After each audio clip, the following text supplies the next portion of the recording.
ਦੋਸਤੋ ਇਹ ਬਾਰੇ ਲੱਦਣ ਲੱਗੇ ਹੈ ਪਿੱਛੇ ਤਮਾਸ਼ਾ ਤੁਹਾਡੇ ਲਾਈਵ ਚਾਲੂ ਹੈ ਤੇ ਚੁੱਕ ਕੇ 12 ਬੰਦਿਆਂ ਨੇ ਗੱਡੀ 'ਚ ਵਾੜੀ ਸੀ ਤੇ ਨਾਸਰ ਇਸ ਸ਼ਰਤ ਤੇ ਲਿਆਂਦਾ ਸੀ ਵੀ ਜਿਹਨੂੰ ਵੇਚੀ ਗੱਡੀ ਮੱਝ ਨਹੀਂ ਵੜਦੀ ਤੂੰ ਹੀ ਲਦਾਣੀ ਹੈ ਜਾ ਕੇ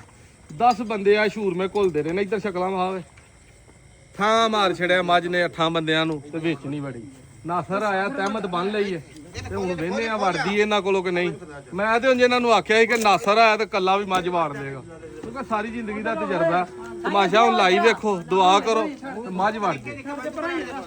ਇਹ ਪਿੰਡੀ ਜਾਣੀ ਹੈ ਭਾਈਆਂ ਨੇ ਦਿੱਤੀ ਹੈ ਕੱਲ ਦੀ ਹੁਣ ਉਹਨਾਂ ਦੀ ਗੱਡੀ ਆਈ ਹੈ ਬਾਹ ਪਾ ਆਉ ਧੱਕਾ ਲਾ ਦੇ ਖਲਾਈਓ ਲਾ ਦੇ ਧੱਕਾ ਉਹ ਵੇਖੀ ਉਹ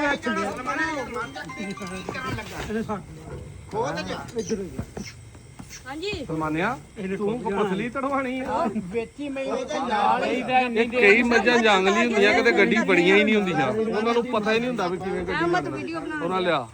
ਪੂਰਾ ਕੈਮਰਾ ਵਹਾ ਜਰਾ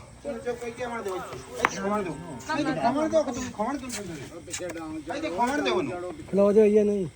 ਖਲੋਣ ਦਿਓ ਜੀ ਤਾਦਰ ਹੀ ਲੱਗੇ ਨੇ ਖਵਾਣ ਦੇ ਕੁਛ ਵੀ ਨਾ ਖਿਆ ਹੈ ਇੱਥੋਂ ਪਰ ਆਇਓ ਇੱਥੇ ਕਰਨ ਦੇ ਯਾਰ ਖੋ ਜਾਓ ਤਪਰ ਕੱਟ ਰੱਸਾ ਸ਼ੇਕ ਰੱਖ ਪੈਣ ਵਾਲਾ ਖੋ ਜਾ ਇੱਧਰ ਹੋ ਵਿੱਚ ਖੋ ਜਾ ਇੱਥੇ ਹੀ ਖੋ ਜਾ ਅਗਾ ਟਾਪੇ ਤੂੰ ਖੋ ਜਾ ਹਲੋ ਜੇਗੀ ਵੜ ਜੇਗੀ ਸੌ ਲਓ ਜੀ ਓਏ ਲਾਈ ਤੱਕਾ ਹੁਣ ਇੱਥੇ ਖੋਸ ਲਿਆ ਇੱਧਰ ਅਸਲ ਮਨੇ ਪਰਲੇ ਪਾਸੇ ਨਾ ਸਰ ਉਧਰ ਉਹ ਪਰਲੇ ਰਹਿਣ ਦੇ ਐ ਤੂੰ ਸਫਾਦ ਬਾਰੂ ਓਰੇ ਸਾਫੜਿਆ ਤੇ ਸਫਾਦ ਬਾਹਰ ਫੜ ਰੱਸਾ ਉਧਰ ਬਾਹਰੋਂ ਬਾਹਰੋਂ ਉੱਠ ਕੇ ਫੜ ਲੈ ਛੱਡੀ ਨਾ ਰਸਾ ਨਾ ਛੱਡੀ ਇੱਕ ਹੀ ਉਹ ਖੈਰ ਬੱਬਰ ਸ਼ੇਰ ਦੀ ਇਹਨੂੰ ਆਂਦੇ ਨੇ ਬੱਬਰ ਸ਼ੇਰ ਕੀ ਆ ਨਾ ਸਰ ਕੱਲੇ ਨਹੀਂ ਮਾਰ ਛੜੀ ਏ ਖੈਰ ਆ ਸਾਰਿਆਂ ਦੀ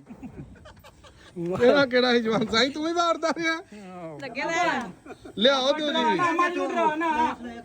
ਜੀ ਪਿਆਰ ਨਾਲ ਬੰਨੋ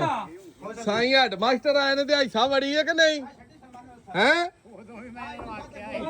ਡਰਾਈਵਰ ਸਾਹਿਬ ਕਿੰਨੇ ਘੰਟੇ ਘੁਲਦੇ ਰਹੇ ਅੱਗੇ ਕੋਲਦੇ ਨੇ ਕੋਈ ਘੰਟਾ ਡੇਢ ਨਹੀਂ ਵੜੀ ਨਹੀਂ ਬੜੇ ਸੁਨਾ ਤੈਨੂੰ ਆਖਿਆ ਸੀ ਨਾ ਬੰਦਾ ਆ ਲੈਂਦੇ ਬੰਦਾ ਸਾਡਾ ਖਿਡਾਰੀ ਹੈ ਆ ਕੇ ਵੜੀ ਹੈ 2 ਮਿੰਟ ਕਿ ਨਹੀਂ ਖੈਰ ਬੱਬਰ ਸ਼ੇਰ ਦੀ ਥਾਪੀ ਲੈ ਪੂਰੀ ਵਾੜ ਗਿਆ ਬੰਨੀ ਜੇ ਹੁਣ